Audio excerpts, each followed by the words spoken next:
Most people, when they do half and half float tug, they twist from the bed a little bit.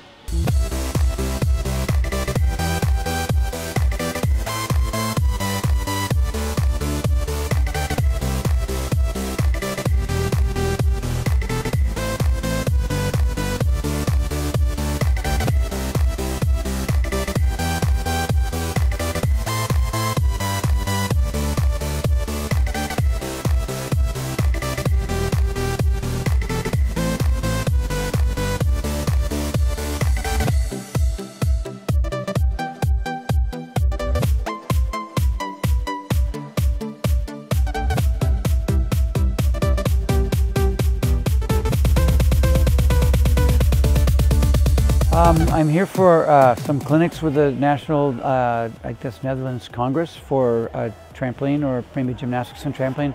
So I've been coaching some athletes yesterday and some more today, and then later today we'll be doing some sessions with the coaches from the clubs around Holland. To get the most work done, you want to move through the largest range of motion against the highest force. I started trampoline by jumping a little bit on the trampolines during exams. So you'd be working 14 to 18 hours a day of studying and you need a break.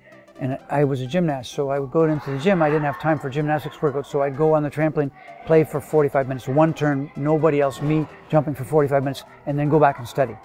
I started having more fun doing trampoline, and I gravitated to trampoline, but I didn't have a coach. So I was 21, didn't have a coach. At my first meet, I found out the compulsory, I had to do compulsory. One of the moves in the compulsory was a Brandy ball out. I learned it the week before. I thought I invented it. I was kind of pissed off that it was actually a move that had been thought of before.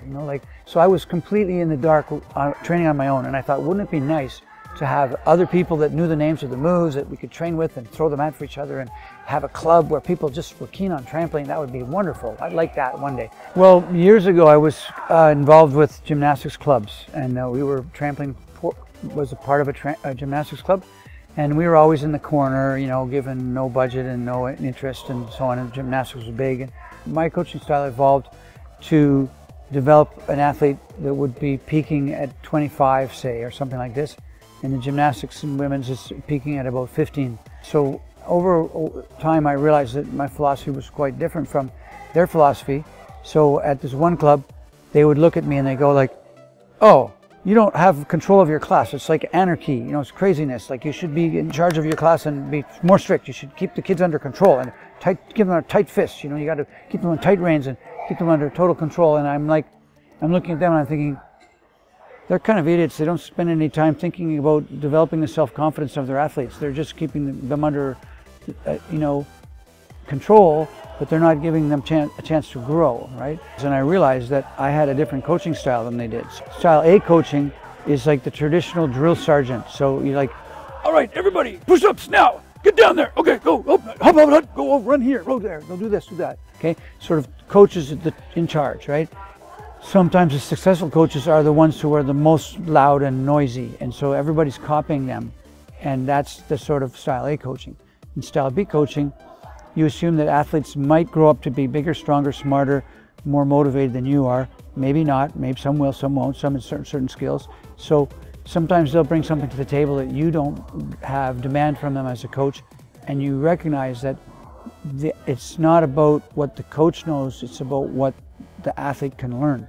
And so the coach is trying to help the athlete along the road. So when they're young, they need a lot of direction, and as they get older, you have to step back a little bit, give them a chance to grow up, and eventually kick them out of the nest and they fly by themselves, okay? And then in style C coaching, you recognize that the coach doesn't have to be there every moment when every skill is being learned. As long as everything's safe, you can have the athletes throwing the mat in for each other, helping each other, giving each other feedback, reminding them to be more positive and not focus on the negative. And the athletes, of course, have to be reminded also not to focus on the negative, because they're always thinking about, "Oh, I didn't do it right, oh, depression," so they have to think about, well, what am I aiming for? I'm aiming to go a little higher, I'm aiming to pike a little tighter, open a little earlier, to visualize what you're aiming for. And so you're more like the supervisor of all the kids who are coaching each other. You don't have to be coaching everything. So I'm kind of somewhere between style B and some style C coach, and a lot of artistic gymnastics coaches, the coaching younger children, are only style A. So that was a big difference in philosophy. I got 12 little guys just like me bouncing on my shoulders. How deep a squat can I do? Not very deep. Okay? Each champion has a different way to be special, right? Karen is kind of a surprise because she's afraid of everything. So she doesn't like to try anything different or anything new. It's very hard for me to coax her to do difficulty. Probably since about 2002, I haven't taught her much new. She just does her old stuff, but she does it very well. She wants to be successful. She works hard towards the competition. She has a good mental training plan before each meet. She's a really tough competitor. So she's like what we call the warrior athlete. You know, she's there to go get the goods, right? And look what she's done. Top 4 at 4 Olympics, right?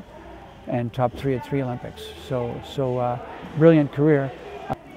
Jason is pretty skilled. He learns tricks fairly quickly, but he's willing to keep working at them once he's got them to make them better, which is important. And he's a little bit difficult too because he's not very coachable. He just wants to do it his own way all the time. So he's hard to work with, but he's got a skill. So we keep him in the corral because of his talent rather than kick him out because he's a pain in the butt, right? Okay. Rosie is more like the little engine that's going up the mountain. I think it can. She's just trying to get a little better every week and doesn't give up, and that's what's made her successful. She wasn't the fastest learning athlete either, and neither was Karen, but Karen was more of an obvious talent. Like the first time she came in the gym, she jumped about twice as high as all the other rec kids.